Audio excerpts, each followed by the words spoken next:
અભય થઈને નિષ્પક્ષતાથી નિરપેક્ષ રીતે વાસ્તવિકતાનો અરીસો રૂપી સચોટ માહિતી લાવતો સત્યની સાથે અભય ટાઈમ્સ। સુરતની પાંદેસરા પોલીસે ગોવાલક રોડ પર આવેલા ઉમિયાનગરથી ગુમ થઈ ગયેલી માસૂમ 4 વર્ષીય બાળાને હેમખેમ શોધી કાઢી પરિવાર સાથે મિલન કરાવતા પરિવારે પોલીસનો આભાર વ્યક્ત કર્યો હતો। સુરતમાં બાળાઓ ગુમ થવાની જાણ થતાં જ પોલીસ એક્શનમાં આવી અલગ અલગ ટીમો બનાવી ત્વરિત બાળાઓને શોધી કાઢવા કવાયત હાથ ધરી છે। ત્યારે આવી જ રીતે પાંદેસરા પોલીસે ફરી એક માસૂમ બાળા કે જે ગુમ થઈ હતી તેને શોધી કાઢી છે। વાત એમ છે કે સુરતના પાંદેસરા ખાતે આવેલ ગોવાલક રોડ પર ઉમિયાનગરની એક 4 વર્ષની બાળા રમતા રમતા ગુમ થઈ હતી। સવારે 10 વાગ્યાના અરસામાં બાળા ગુમ થતા બાળાના પરિવાર દ્વારા તાત્કાલિક પાંદેસરા પોલીસ મથકે દોડી જઈ ફરિયાદ કરી હતી, જેને લઈ પાંદેસરા પીઆઈ એચએમ ગઢવીને જાણ કરતા તેઓએ ડીસીપીને આ અંગે જાણ કરી ત્વરિત ટીમો બનાવી બાળાની શોધખોળ હાથ ધરી હતી અને ગણતરીના સમયમાં જ ગુમ થયેલી બાળાને પોલીસે શોધી કાઢી પરિવારને સોંપતા પરિવારજનો દ્વારા પોલીસનો આભાર વ્યક્ત કર્યો હતો। તો આ સમયે માસૂમ બાળા પરિવારની આંખમાં ખુશીના આંસુ પણ આવી ગયા હતા।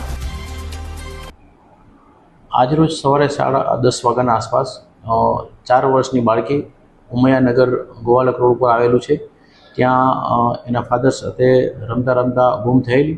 ત્યારબાદ એ લોકોના પરિવાર દ્વારા બાળકીને ઢૂંઢવાનો પ્રયત્ન કરેલો, પરંતુ બાળકી નહીં મળતા 1 વાગે પોલીસ સ્ટેશન આવી અને જાણ કરતા તત્વરી અમારા ડીસીપી સર શ્રી તથા અમારા એસીપી સર શ્રી સૂચનાના માર્ગદર્શન મુજબ તાત્કાલિક અમારી જે સુરત શહેરની એસઓપી મુજબ 1/2 કલાકની અંદર 30 મિનિટની અંદર આખું અમારું જે પોલ્યુશનના ડિસ્ટાફ ચોકી પીએસઆઈ પીઆઈ તમામ માણસો ત્યાં પહોંચી અને એની શોધખોળ ચાલુ કરી દે છે। અને જો 1/2 કલાકમાં ન મળે તો ત્યારબાદ ક્રાઇમની એસઓજીની અને સુરત શહેર આખી પોલીસની મદદ લેવામાં આવે છે। પરંતુ 1/2 કલાકની અંદર જ અમારી જે ટીમ હતી, અમારા જે પોલીસ હતી, ડિસ્ટાફ હતા, પીએસઆઈ હતા, અમે લોકો હતા, સર્વ અમારી આખી ટીમ જઈ અને બાળકીને અમે ગણતરીના મિનિટોમાં જ ગોતી લઈ અને બાળકીના મા બાપને બાળકી સુપરત કરેલી છે। અને આ જ રીતના આ એસઓપી મુજબના અમે આશરે લાસ્ટ યર 130 બાળકો આ જ રીતે અમે પાંદેસરા પોલીસે ગોતી અને એના વાલી વારસને સોંપેલા છે। છોકરીના મા બાપ શું કામ કરે છે, ક્યાં રહે છે? છોકરીના મા બાપ ઉમિયાનગરમાં જ રહે છે, છૂટક મજૂરી કરે છે અને છોકરી 4 વર્ષની છે।